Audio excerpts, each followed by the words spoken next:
Welcome back to the Classics of Immunology Journal Club. Today we are in 1992 with a paper that was written by Toshikazu Takeshita, Masataka Nakamura, and Kazuo Sugamura. There's also other authors on there as well, but these are the principal ones to focus on. The title is The Cloning of the Gamma Chain of the Human Interleukin-2 Receptor. This came out in Science in July of 1992. It was submitted in March of 92. Now, before we get started, I forgot to tell you, on the YouTube site, subscribe to the site, like the video, click on the bell, check out my website, and the writing tab on my website will give you all these classic papers, including this one. The background of this paper is, in terms of the authors, Takeshita was a biochemist, and I'm not sure whether he, at the time, whether he was a postdoc or a young faculty. Masataka Nakamura was a molecular biologist, and Kazuo Sugamura was the immunologist, and he was the head of the department. And I know both Nakamura and Sugamura pretty well because I had visited them a year or more prior to this publication. Yeah, back in 1989, I think, as a matter of fact. I toured around Japan looking together with my son in the summer of 1989 and visited all the major islands, all the major cities, and gave seminars wherever I went. And I was looking for a place. The reason I did that, I was looking for a place where my son, who was in college, might be able to take a year off and go to Japan and work in somebody's lab. And it turns out that Nakamura and Sugamura took me up on that offer. And so my son, Carrington, Kerry, as we all knew him, took a year off and from college and went to work. And he worked together with primarily Nakamura in the lab there in Sendai, Japan. That's where this is all taking place at Tohoku University. Tohoku in Japanese means northeast.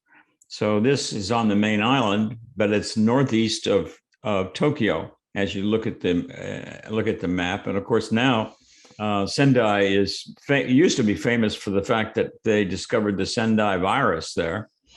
But now it's famous for the fact that they had the disaster of the nuclear disaster there as a consequence of the tsunami that occurred, I think, in 2011. Anyway, that's the background on this whole thing. There's another paper out by this same group also in 1992 in the JI that came out a couple of months before this particular paper. Or no, this came out in July, and their other paper came out, I think, in April on the biochemistry and the protein biochemistry of the discovery of there's something funny going on here with the interleukin-2 receptor. The intro, and they go into that a little bit. And if you're interested, it's on the website. I recommend you read that too, because it's interesting in terms of the evolution of the understanding of what was really going on and really the science and the dissection of this whole thing. So in the introduction, they go through the history of the interleukin-2 receptor, and they say, up until then, 1992, what we knew about the receptor was it was comprised of two chains. One called the alpha chain, discovered in 1982. So this is 1992. The second chain, the beta chain, was discovered in 1986-87 by three separate groups, one of which was mine.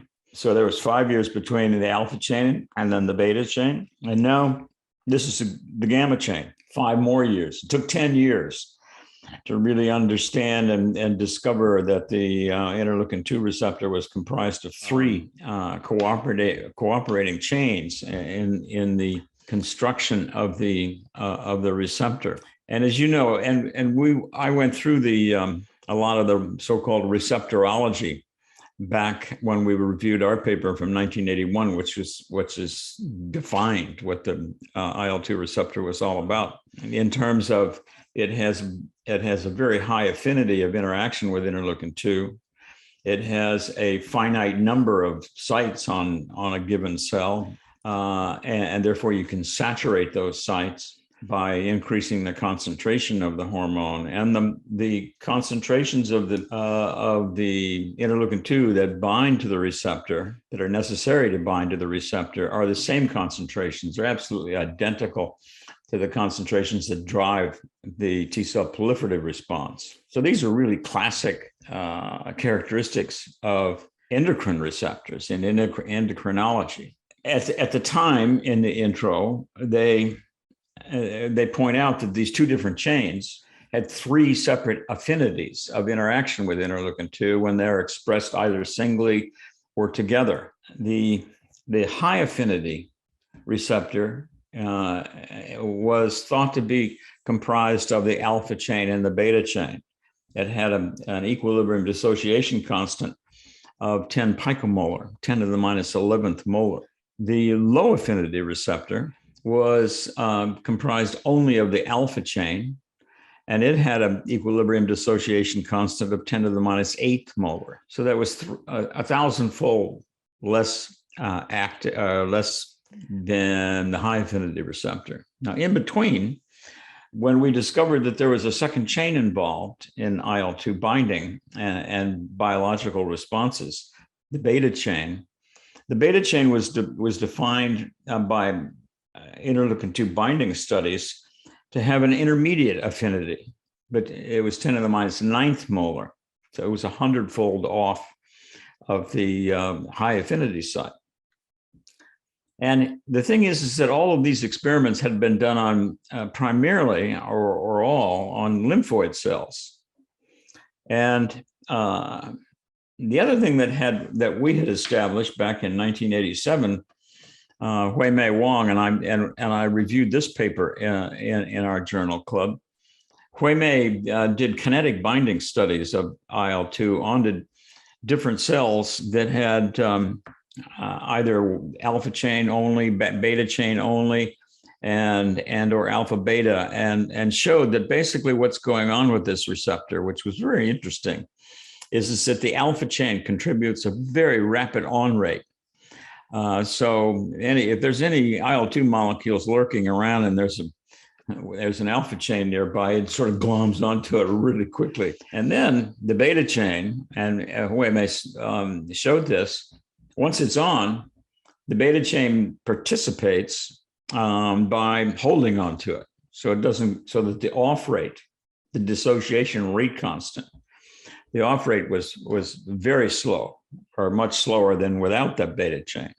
So that's what was known about the IL-2 receptor back in those days. The thing is that when the genes were cloned for these chains and so forth, and transfected into fibroblasts, and this is what's pointed out in the intro of this paper, is that chains could still bind IL-2, but they didn't stimulate growth. Oh, they're fibroblasts. Maybe they don't. Maybe they're missing some other components that they need in order to respond to IL-2. The other thing that they found when they transfected the beta chain into fibroblasts is it didn't seem to have any binding sites at all. The intermediate affinity binding sites went away. It was only when they were in lymphoid cells, transfected into or expressed in lymphoid cells. So all these things were sort of strange, and they all sort of pointed to the fact that there might be something else going on with regard to the structure-activity relationships of the IL-2 receptor and IL-2.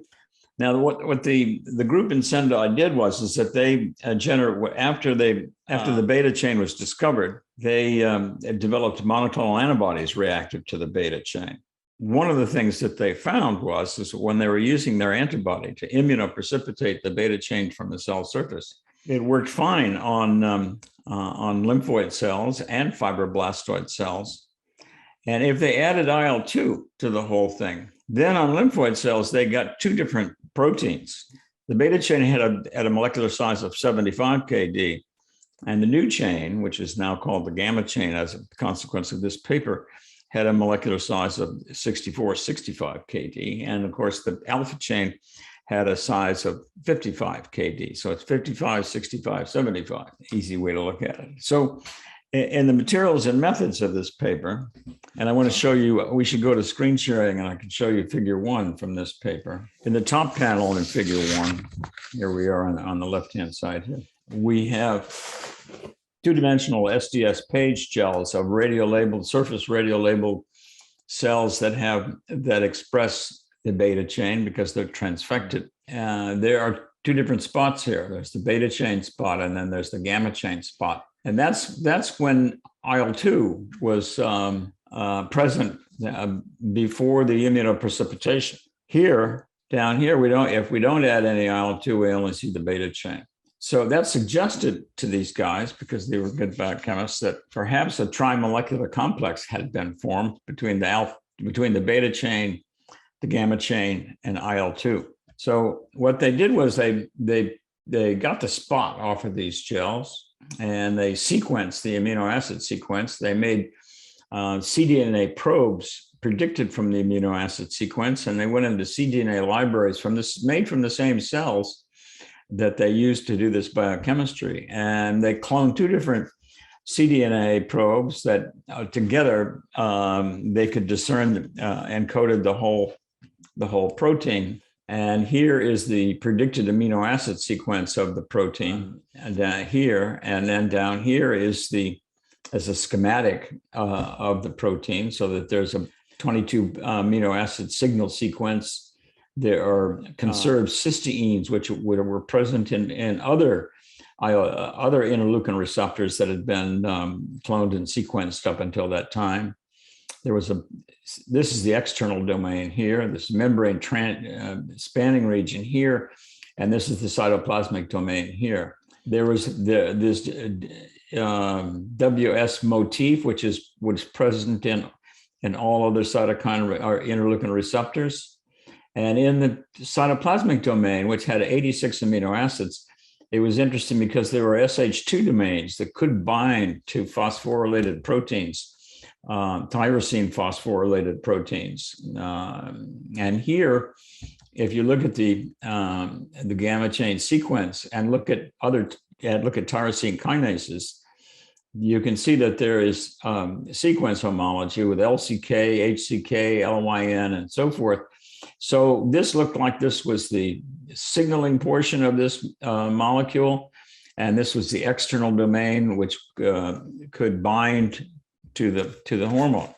And then we go on to figure 4 here, where they have made different transfectants with the cDNAs that for the gamma chain. And I'll just lead you through this so that you can see what's going on here. In panel A, we have cells that only have the alpha chain, have a low affinity binding site, and you don't see any gamma chain spot or beta chain spot. In B, we have only the beta chain. We see a beta chain spot. I'm going to have to stop here and plug my computer in because it was unplugged and I'm almost out of juice. Okay. So in B, we have a beta chain transfectant with the beta chain and almost no binding, all by itself onto fibroblastoid. Yes, these are L929 mouse embryo fibroblasts. In C, we have the gamma chain transfectants, no discernible precipitation, and no discernible binding. In D, we have beta and gamma transfectants. We see the two spots, the beta spot and the gamma spot, and we see an intermediate affinity binding site here. And then in E, we have both alpha and beta. We have a intermediate affinity binding site, but we only have the beta where there's no gamma in this instance. And in here, in the last one, it's alpha, beta, and gamma. And now we can precipitate gamma together with beta. We have a very high affinity receptor that would bring a scatter plot down to a very steep slope. And then we also have a concomitant low affinity binding site. So that's exactly what we would have expected, but before we knew about the gamma chain, essentially. And so that's all I want to show from this paper. And let's go on. Let's stop the share and go on to the discussion. So in the discussion, they conclude from all of this very elegant biochemistry and molecular biology and so forth, that the gamma chain is a real part of the IL-2 receptor, and it functions in the formation of the IL-2 receptor. And the intermediate affinity binding site, they say, has to do with both the beta and the gamma. And the high affinity binding site, as we had shown before, but it was due to alpha, beta, and gamma. Alpha plus gamma, gamma does not participate in helping the alpha chain bind IL-2. And other data that in this paper that I didn't show you, they show that the gamma chain is required for signaling to the inside of the cell, which is the reason that the fibroblasts couldn't signal, because they didn't have the gamma chain. So that was it. And that was sort of a bombshell into the interleukin story, cytokine story, and it got better as time went on. And subsequently, the gamma chain was found to be a component of the whole bunch of interleukin receptors for IL-4, IL-7, IL-9, IL-13, IL-15, and IL-21. So they started to be called the common gamma chain because of this, particularly those other people that didn't want to have to deal with, they wanted to discover something new. So they started talking about the common gamma chain. The other important thing that this found opened up was essentially the whole field of primary immunodeficiencies, because the gamma chain was found to be mutated in X-linked severe combined immunodeficiency, where the patients didn't have any B cells or T cells. So X-linked SCID, for the most part, I think was like 50% of the patients were found to have mutations in the gamma chain. And then other aspects of the signaling pathway were found subsequently. Now, there's an interesting review written by yours truly that I published in a journal that's called Medical Immunology, and which is a journal that I founded. And I want to go back to screen sharing now, if I can. Here is this paper that I think you'd be very interested to read. So this was published in 2006, almost 15 years later, 14, whatever. Medical Immunology, and it's the structure of IL-2 bound to the 3 chains of the IL-2 receptor and how signaling occurs. Because the reason I suggest you read it now is that this puts together not only the biochemistry and the endocrinology of IL-2 binding and signaling, but it puts together the structural biology after all 3 chains had been co-crystallized with IL-2 to show exactly how these chains bind to one another. And basically, it substantiated all of the work that had gone on in the past 15 years. And that's why, and each of those things have been detailed in this review article. One of my colleagues, Tom Ciardelli, who was a peptide chemist and a protein chemist, had done a series of really classic Biacore experiments using purified receptor chains and purified IL-2 to really find out about how these chains interacted with interleukin-2. And what he found was the alpha chain bound IL-2 with a low affinity characteristic equilibrium dissociation constant of 10 nanomolar. The beta chain did bind IL-2, in contrast to what Sugamura had found. He just needed to increase the concentration in his binding experiments with purified protein and the Biocore apparatus, surface plasmon resonance. Tom could find that the KD for binding to the isolated beta chain was 450 nanomolar. So that's, almost 50-fold off of lower affinity than the so-called low affinity binding site. The alpha beta had what they came to be called the pseudo high affinity receptor with a KD of 300 picomolar, and the alpha beta gamma triplex was the characteristic high affinity we originally discovered of 10 picomolar. The beta gamma by itself, the dimer, did bind IL-2 with an intermediate affinity of 1 nanomolar. So that's all summarized in this paper.